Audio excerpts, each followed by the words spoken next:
추운 겨울철에는 전기 사용량이 많이 늘어나겠지요. 특히 이번 겨울 전기요금 고지서를 보시면 이 부쩍 올라간 요금 부담에 깜짝 놀라셨을 겁니다. 자, 새로 시작한 올해도 전기요금이 더 올라서 놀랄 일 또한 더 많아질 거라고 하는데요. 자세한 이야기 산업과학부 박찬 기자와 함께 나눠보도록 하겠습니다. 박찬 기자, 안녕하십니까? 안녕하세요. 네, 이 새해 덕담을 나누고 싶지만 지금 그럴 수가 없습니다. 전기요금이 엄청 많이 올라간다고 하는데 지금까지 얼마나 올랐습니까? 예, 당장 이번 주부터 지난해 4분기랑 비교하면 네. 킬로와트 시당 13.1원 올랐습니다. 이거를 4인 가구 평균 사용량을 적용해서 한번 말씀을 드리면요. 네. 이제 매달 한 4,020원 정도 더 내게 되는 건데요. 이게 부가세나 이런 좀 추가 요금들을 추가해서 말씀드리면 원래 5만 원 한 초반대였던 요금이 이렇게 5만 원 후반대로 이제 이번 고지서부터는 들어갈 것으로 보입니다. 지난해에도 정부가 이미 3차례 전기 요금을 인상했거든요. 네. 그 인상 폭이 10킬로와트 시당 19.3원인데 이게 1980년 2월 이후에 최고의 인상폭이었습니다. 와, 정말 세 차례나 인상을 했는데 이렇게 전기요금 올린 이유가 당연히 있겠죠. 네, 아무래도 국제 에너지 가격의 상승세가 아직 여전하다는 이유입니다. 이 발전원이 LNG와 석탄 등인데요. 이게 지금 1년 새 한 배 이상 오른 상태입니다. 이제 결국 한국전력이 발전사로부터 전기를 사들이는 구입 단가가 한전이 시장에서 판매하는 단가를 역전하는 형태가 1년 가까이 이어지는 상황인데 이런 상황은 우리나라뿐만 아니라 스페인, 네. 이탈리아 등 유럽 국가들에서도 비슷한데요. 이들 나라는 전기요금을 저희보다 더 큰 폭으로 올렸습니다. 큰 폭으로 인상하긴 했지만 우리나라 같은 경우에는 상대적으로 인상폭이 적다는 말인데 그 결과 한전의 누적 적자는 지난해에만 30조 원으로 예상됐고요. 이번 분기에 가스요금 같은 경우에는 동결이 됐지만 가스공사가 원가보다 싸게 가스를 공급해서 못 돌려받은 돈인 미수금이 지난해에 9조 원에 육박할 것으로 예상되고 있습니다. 요금을 많이 올리지 않은 대신에 적자폭이 생긴 한전일 텐데 국제 에너지가 불안정하니까 당연히 전기를 만들려면 불안정할 수도 있겠는데 그렇다면 당연히 올해도 전기요금 인상됩니까? 정부는 일단 이번에 인상안을 발표하면서 2분기에 인상을 할지 여부에 대해서는 추이를 지켜보며 검토하겠다고 밝히긴 했거든요. 네. 근데 아까 말씀드렸다시피 지금 에너지 공기업의 적자 규모가 상당히 큰 상태이기 때문에 인상은 불가피할 것으로 보입니다. 정부가 국회에 제출한 한전 관련 자료를 보면요. 이렇게 올 한 해 킬로와트 시당 51.6원을 올려야지 2026년이 돼서야 적자가 해소될 거라고 예상했습니다. 이번 같은 인상이 적어도 3번 이상은 있어야 된다는 의미인데 정부가 이걸 어떻게 분산해서 인상할지에 대한 고민이 커 보입니다. 일단 적자 해소를 위해서라도 계속 인상을 하겠다라는 것 같은데요. 전기요금 올라가면 어떻습니까? 물가가 어떻게 올라갑니까? 안 올라갑니까? 예, 올라가는 게 맞습니다. 맞죠? 이제 이 물가에서 이번 인상이 어떤 영향을 주냐면요. 단순히 전기와 가스 요금만 인상되는 게 아니라 네. 이와 관련된 공업 제품이나 심지어는 메뉴, 식당 메뉴 같은 가격들에도 영향을 주는 건데요. 즉 간접 효과가 존재하는 겁니다. 이번 인상으로 정부가 예측한 물가 인상폭은 0.15%포인트 정도입니다. 여기에 가스 요금까지 오르게 되면 물가 인상폭은 더 올라가게 되는데요. 제가 요금 인상을 앞두고 한 카페 사장님을 만나봤는데 커진 전기요금 부담에 난방기를 껐다가 켰다 네. 하며 절약해보려고 한다고 합니다. 네. 요금 부담이 지난해 그래도 한 10만 원 이상 올랐다고 하는데 그래서 커피 가격 인상까지도 검토하고 있는 상황이라고 하고요. 중소기업계에서도 이번 인상의 우려를 표하는 입장문을 내면서 지원 대책 마련이 시급하다고 밝힌 상황입니다. 자영업자도 힘들고 중소기업 경영하시는 분들도 더 힘들다고 합니다. 결국에는 이 전기요금 인상이 우리 사회적 약자한테는 더 불리하게 작용되는 거 아니겠습니까? 네, 맞습니다. 특히 이제 쪽방촌이나 이제 반지하에 사는 에너지 취약계층들이 있는데요. 네. 이분들이 사시는 곳이 아무래도 단열 효과가 낮다 보니까 이분들에게 여름이나 겨울은 더욱 위험한 계절이 될 겁니다. 정부도 이번 인상안을 발표하면서 에너지 바우처와 연탄 쿠폰 등 연료비 보조를 확대하겠다고 발표했는데요. 실제로 올해 예산에서도 관련 예산이 전년 대비 약 50% 가까이 늘었습니다. 정부는 전기와 가스요금 감면도 검토하겠다고는 했는데 다만 지원 대상들이 장애인, 기초생활수급자, 차상위 계층 등으로 한정돼 있어 숨어있는 사각지대가 있을 수 있거든요. 이들을 찾아 더 포괄적으로 지원할 수 있는 추가 대책 마련도 필요해 보입니다. 새로운 대책 마련이 시급해 보입니다. 네, 박찬 기자 잘 들었습니다. 고맙습니다. 네. 서울시가 8년 만에 지하철과 버스 요금 인상을 추진하기로 했습니다. 지하철 무임수송 손실분에 대한 국고 지원이 무산된 게 인상에 나선 가장 큰 이유인데 이르면 내년 4월 말부터 300원씩 오를 것으로 보입니다. 자세한 내용 김민철 기자입니다. 서울 지하철 버스 요금이 이르면 내년 4월 말부터 오를 것으로 보입니다. 인상폭은 각각 300원이 유력합니다. 현재 서울 지하철과 버스 일반 요금은 카드를 기준으로 1,250원과 1,200원인데 300원씩 인상되면 1,550원과 1,500원이 됩니다. 서울시는 올해 지하철과 버스의 적자 규모가 1조 2천억 원과 6,500억 원으로 전망된다고 밝혔습니다. 그러나 내년 예산에서 지하철 무임 손실 지원분이 빠지면서 운영상 어려움이 커져 부득이하게 요금을 올릴 수밖에 없다고 설명했습니다. 또 이용객 감소 등 사회적 변화와 노후 시설물 교체를 위해서도 요금 인상이 시급하다고 밝혔습니다. 이와 관련해 오세훈 서울시장도 최근 언론 인터뷰에서 정부가 도와주지 않는 것으로 정리된다면 요금 인상을 고려할 수밖에 없다는 입장을 밝힌 바 있습니다. 서울시는 다만 인상폭은 시민들의 경제적 부담을 고려해 1인당 평균 운임의 운송 원가를 나눈 요금 현실화율의 70에서 75% 수준인 300원으로 결정될 것으로 보인다고 전했습니다. 또 고물가 속에서 경제가 아직 회복되지 않은 만큼 운영기관 자구 노력과 재정 지원도 지속적으로 추진하겠다고 밝혔습니다. 서울시는 대중교통 요금 조정을 위해 경기도, 인천시 등 통합 환승 할인제에 참여하고 있는 관계기관과 협의를 시작했습니다. 또 내년 1월부터 시민공청회와 시의회 의견청취, 물가대책심의위원회 심의 등을 거쳐 이르면 내년 4월 말 요금 조정을 확정할 계획입니다. KBS 뉴스 김민철입니다. 내년에는 직장 가입자가 내야 하는 건강보험료가 한 달 최고 400만 원까지 오릅니다. 보건복지부는 내년도 한 달 건강보험료 상한액을 782만 2천여 원으로 고시했습니다. 이에 따라 본인이 부담하는 상한액은 그 절반인 391만 원으로 올해보다 26만 원 많은 금액입니다.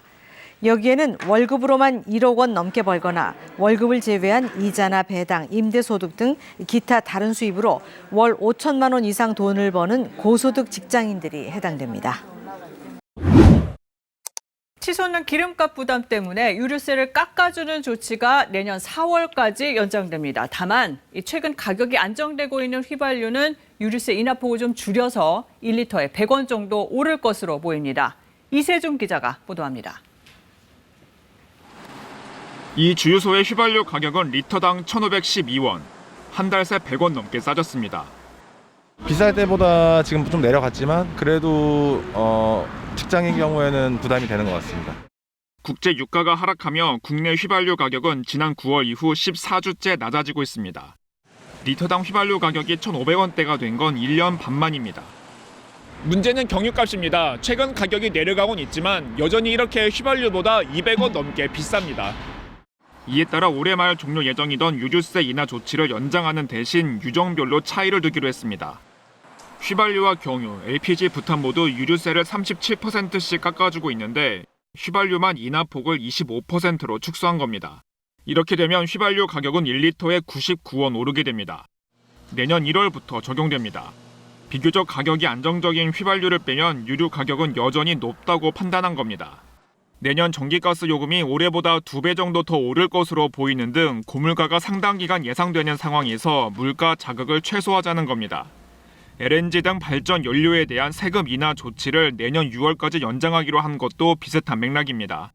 정점은 지난 것으로 보이지만 앞으로도 기대만큼 큰 폭으로 떨어지지 않을 가능성이 높고 가계 또는 기업 또는 자영업자의 물가 부담 완화를 위해서는 현재로서는 필요한 조치인 것으로 판단이 됩니다. 정부는 반출량을 조정해 유류세가 오르기 전에 휘발유를 확보한 뒤 나중에 비싸게 파는 행위도 차단하기로 했습니다. KBS 뉴스 이세중입니다. 얼마 전 우유 가격 올랐다는 소식 전해드렸는데 많이들 즐겨 드시는 커피 믹스와 음료 가격도 줄줄이 오르고 있습니다. 팍팍해진 가게 살림에 줄이기 힘든 식품 가격까지 인상되면서 부담이 커지고 있는데요. 이유가 뭔지, 내년에 또 오르는지 홍하경 기자가 설명해드립니다. 저렴한 가격에 어디서든 마실 수 있는 이 커피 믹스, 많이들 드시죠? 부담 없이 간단히 마시기 좋아서 직장인의 필수품이기도 한데요. 최근 붕괴됐던 봉화 광산에 고립됐던 광부들이 갱도에서 밥처럼 먹고 221시간을 버텼다고 해서 재난식량으로 떠오르기도 했죠. 그런데 이 커피 믹스 같은 인스턴트 커피 가격이 또 오릅니다. 시장 점유율 1위인 동서식품이 오는 15일부터 제품 출고 가격을 평균 9.8% 올리기로 한 겁니다. 지난 1월에도 커피 출고 가격을 7% 넘게 올렸으니까 올해만 벌써 두 번째 가격 인상입니다. 커피만이 아닙니다. 콜라와 사이다, 주스, 생수, 이온 음료 가격도 이달부터 줄줄이 오릅니다. LG 생활건강과 동아오츠카의 이온 음료와 주스 제품들 6에서 8% 더 비싸지고요. 롯데칠성은 어제부터 제품 10종의 출고가를 평균 4% 올렸습니다. 지난해 두 번의 가격 인상 이후 1년 만에 또다시 올린 건데요. 이에 따라 마트와 편의점 등 소비자 가격도 조만간 인상될 예정입니다. 식품 가격도 도미노 인상이 이어지고 있습니다. 참기름, 케첩, 식초 등 가격이 줄줄이 올랐는데요. CJ제일제당은 참기름, 식초 가격을 판매가의 20% 넘게 올렸고요. 오뚜기도 참기름과 케첩, 마요네즈 가격을 각각 10% 넘게 올렸습니다. 약속이라도 한 듯한 식품업계의 잇따른 가격 인상. 업계 관계자들은 원재료 가격과 에너지 가격 상승, 또 높아진 환율 등의 영향이 있다고 설명합니다. 소비자들 부담은 커지고 있는데요. 3분기 가구당 월 평균 소득은 486만 9천 원으로 지난해 같은 기간보다 3% 증가했지만 물가를 반영한 실질 소득은 2.8% 감소했습니다. 소득은 늘어났지만 물가가 급격히 올라서 가계의 실질 소득이 줄어든 겁니다. 특히 지난 10월 기준 식료품, 비주류 음료의 소비자 물가는 1년 전보다 7.5% 올라서 전체 소비자 물가 상승률을 웃돌았습니다. 식료품의 경우 취약계층의 지출 비중이 높은 만큼 더 큰 충격이 예상되는데요. 실제로 지난 3분기 소득 하위 20% 가구의 경우 저소득층의 식료품 지출 비중은 전분기보다 더욱 커졌습니다. 이에 따라 처분 가능 소득의 절반을 식비로 지출한 것으로 나타났습니다. 외식 소비를 줄이고 음식료 소비에 이제 집중하고 그것조차도 지금 실질로 보면은 상당히 좀 위축되는 분위기라 저소득층이 상당히 좀 가계 생활을 꾸려가는데 어려움을 겪고 있다. 원재료 가격 상승 탓에 업계는 가격 인상이 불가피하다고 말하고 있지만 이런 고물가 상황 속에서도 매출은 오히려 증가하고 있습니다. 실제로 10월 유통업체 매출은 1년 전보다 7.3% 늘었는데 특히 식품의 판매 증가세가 10%를 넘어 눈에 띄었습니다. 이렇게 치솟는 장바구니 물가, 내년엔 어떻게 될까요? 무엇보다 가격 상승의 주요 원인으로 꼽히는 원자재 가격 상승 추세가 관건입니다. 농식품부는 6월 이후 주요 곡물 국제 가격이 안정 상황을 유지하고 있다면서 전반적으로 보합 상황이 유지될 것이라고 전망했습니다. 하지만 우크라이나 사태가 여전히 불안 요인으로 작용하고 있고 코로나19로 인한 글로벌 식품 공급망 혼란도 완전히 회복되지 않아 국제 원자재 가격 상승은 당분간 지속될 거라는 전망도 나오는데요. 이런 이유로 내년에도 고물가가 상당 기간 이어질 것으로 예상돼 서민 부담은 더 커질 수밖에 없을 것으로 보입니다. KBS 뉴스 홍하경입니다.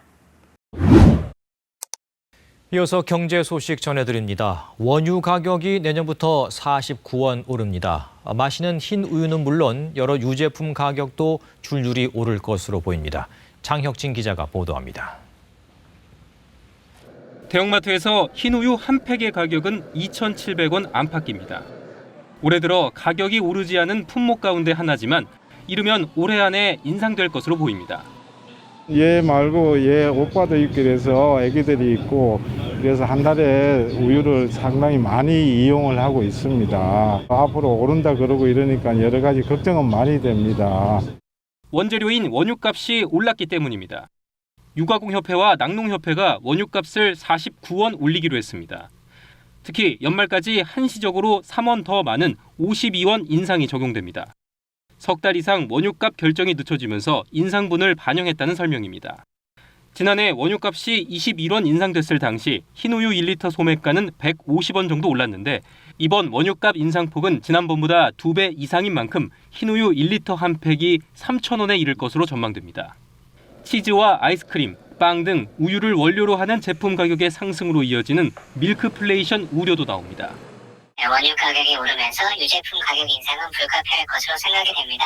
다만 물가 안정 차원에서 소비자 부담을 최소화하고자 업체별로 고민하는 것으로. 다만 가공유에 쓰이는 원유값은 800원으로 낮추기로 했습니다. 또 공급이 넘치면 생산비가 오르더라도 가격을 내릴 수 있도록 원유값 결정 구조를 바꾸기로 했습니다. 정부는 업체들이 원유값 인상분을 어느 정도 흡수해 주길 바라고 있지만 부자재와 물류비 등도 올라 쉽지는 않아 보입니다. KBS 뉴스 장혁진입니다. 내년 2월부터 서울 택시 요금이 1,000원 오릅니다. 기본 요금 4,800원입니다. 당장 올 연말에는 심야 택시 할증률도 40%로 뛰죠. 다른 지역에서도 요금 인상이 이어질 걸로 보입니다. 박희봉 기자입니다. 현재 서울의 중형 택시 요금은 3,800원, 내년 2월부터는 4,800원으로 1,000원이 인상됩니다. 기본 요금으로 갈 수 있는 거리도 현 2km에서 1.6km로 400m 줄어듭니다. 서울의 중형 택시는 7만 2천여 대로 전체 택시의 약 98%를 차지하고 있습니다. 서울의 택시 기본 요금 인상은 지난 2019년 이후 4년 만입니다. 이에 앞서 12월 1일부터 심야 할증 시간대와 요금이 조정됩니다. 현재 자정부터 새벽 4시인 심야 할증 시간대는 밤 10시부터 새벽 4시까지로 2시간 늘어납니다. 특히 승객이 많은 밤 11시부터 새벽 2시까지는 할증률이 2배로 높아집니다. 서울의 모범, 대형 택시의 기본 요금은 내년 2월부터 7,000원으로 오르고 오는 12월부터는 심야 할증 등이 새로 도입됩니다. 이 같은 요금 조정안은 공청회 등을 거쳐 서울시 물가대책위원회의 심의를 마쳐 사실상 확정됐습니다. 심야 시간대 수요 공급이 가장 불일치하는 시간대 밤 11시부터 새벽 2시까지의 공급을 최대한 확대하기 위함이고 서울시에 이어 경기와 인천 등 수도권은 물론 울산과 대전, 부산 등 비수도권 지자체들도 요금 인상을 검토하고 있습니다. 코로나19 유행 이후 심각해진 심야 택시난 해결을 위해 전국 대부분의 택시 요금이 잇따라 인상될 것으로 보입니다. KBS 뉴스 박희봉입니다.